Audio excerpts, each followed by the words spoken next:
Numa obra de arte do mestre Picasso, Guernica, vi tanta emoção, explodindo uma bomba de ódio, dividindo o povo de uma nação.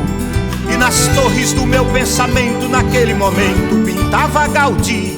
Eu senti o desejo de ser o salvador dali. E o presidente Bolsonaro, né, passou a semana todinha dizendo que ia mostrar na live dele de quinta-feira que as urnas eletrônicas podiam ser fraudadas, que ia provar, que ia acontecer.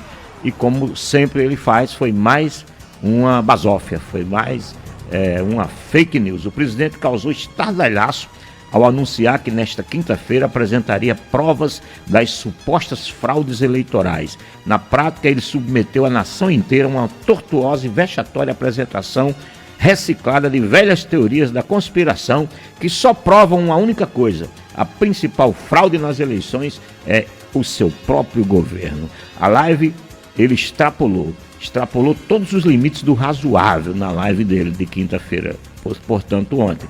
Já não é mais uma bravata. O presidente Bolsonaro fez um ataque sistemático à democracia brasileira. Cabe a todos nós que defendemos o Estado democrático de direito deixarmos de lado nossas diferenças e nos unirmos contra essa tentativa de desmoralizar as nossas instituições. Para com isso. O cara se elegeu com as urnas eletrônicas, vem sendo deputado há muito tempo com as urnas eletrônicas, os filhos dele se elegeram, tem filho de vereador, tem filho de senador, tem filho de deputado. O cara quer criar confusão, sabe por quê? Porque ele vai perder as próximas eleições e quer fazer como o Trump tentou fazer nos Estados Unidos, criar confusão, jogar pedaço da população contra outra, dividir o nosso povo, tentar trazer para perto desse discurso dele de autocrático, de mandar, de fazer as coisas acontecer do jeito dele, sem ouvir todos os setores da sociedade, envolver aí as Forças Armadas. As Forças Armadas é o que tem de mais maravilhoso num país como o nosso, democrático, porque quem paga as Forças Armadas é a sociedade. Um general, um coronel, um capitão, um tenente, um subtenente, um soldado, todas as Forças Armadas e as forças auxiliares, quem paga é a sociedade.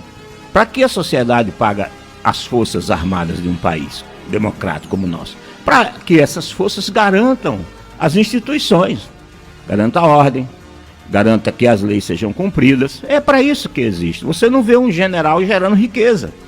Um general não produz riqueza, a não ser no passado, num tempo remoto, onde os países se armavam para invadir os outros e tomar suas riquezas. Era uma espécie de forma predatória de se dominar uns aos outros através da força. Isso é muito no passado da história humana. No presente humano, a gente tem as Forças Armadas para garantir a soberania de um país, garantir que outros países não queiram vir buscar nossa riqueza, e sim, não para a gente sair daqui e invadir os outros. A gente está aqui garantindo que nossas riquezas vão ser preservadas, porque nós temos quem nos defenda. Garantir as instituições, que a Constituição seja cumprida, que as leis sejam cumpridas. As Forças Armadas não estão aqui para ficar a favor desse ou daquele presidente. O presidente entra e sai, as Forças Armadas ficam. É para isso que as Forças Armadas são pagas pela sociedade. Não se deve instigar as Forças Armadas a ficar contra a sociedade. A sociedade tem seus embates. Aqui nós temos interesses sendo disputados no jogo político, interesses de todas as camadas sociais. É por isso que eu digo aqui, ensino o povo a reconhecer quais são seus interesses, quem são seus aliados para chegar neles, e defenda a política. Porque a boa política é aquela onde uma sociedade estratificada como a nossa se organiza e cada estrato social encontra seus representantes para democraticamente lutar pelos seus interesses.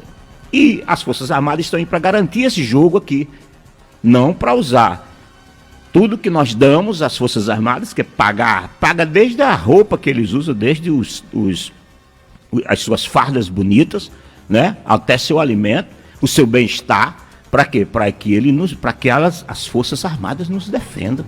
Defenda a Constituição primeiro, defenda o arcabouço legal do país, e é para isso que nós estamos aqui, sabe? Para esclarecermos o povo, senão o povo entra numa de achar que o presidente tem razão, e quer impor a vontade dele, e a sociedade brasileira está muito dividida por causa disso. Nós precisamos trabalhar consenso, precisamos fazer política. Bolsonaro tem que fazer mais política. Se ele quer uma coisa, ele tem que tratar com o conjunto da sociedade.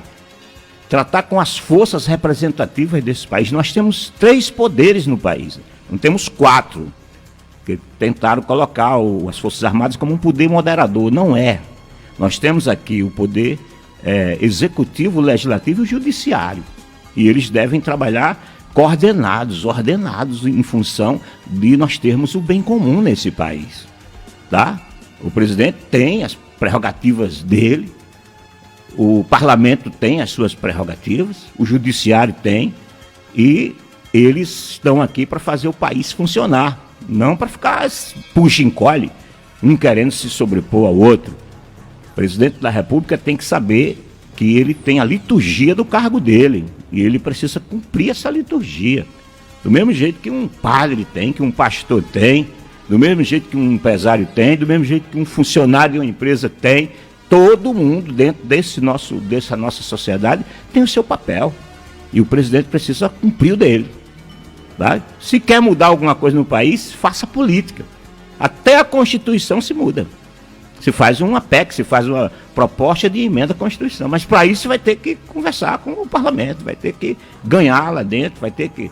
Então é isso. A gente está fazendo aqui, dando um conselho ao presidente Bolsonaro. O senhor é presidente, o senhor ganhou com essas urnas.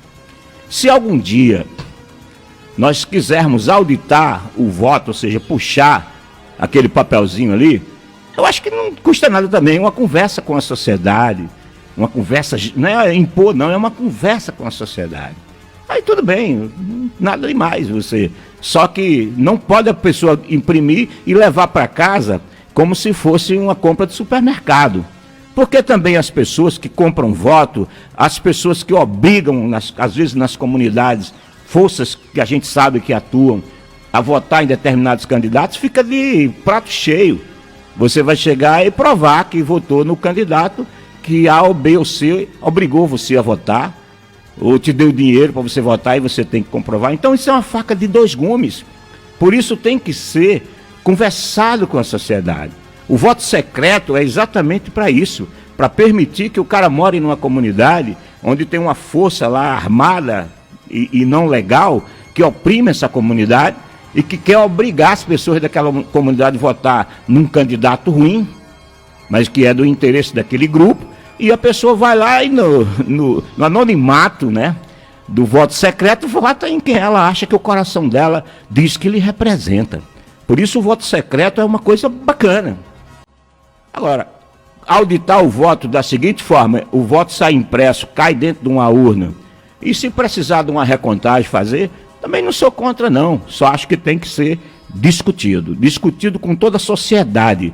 No Brasil nós temos que criar a cultura de sempre que se queira fazer alguma coisa que vai mexer com a sociedade todinha, que a sociedade seja ouvida, que haja muita discussão, que a mídia fale muito sobre isso, que mostre os prós e os contras, aí a gente resolve através do pensamento coletivo e através da maioria, através de um consenso. Nós precisamos de consenso para gerar paz e para vivermos felizes no nosso país, com progresso, com harmonia e com amor.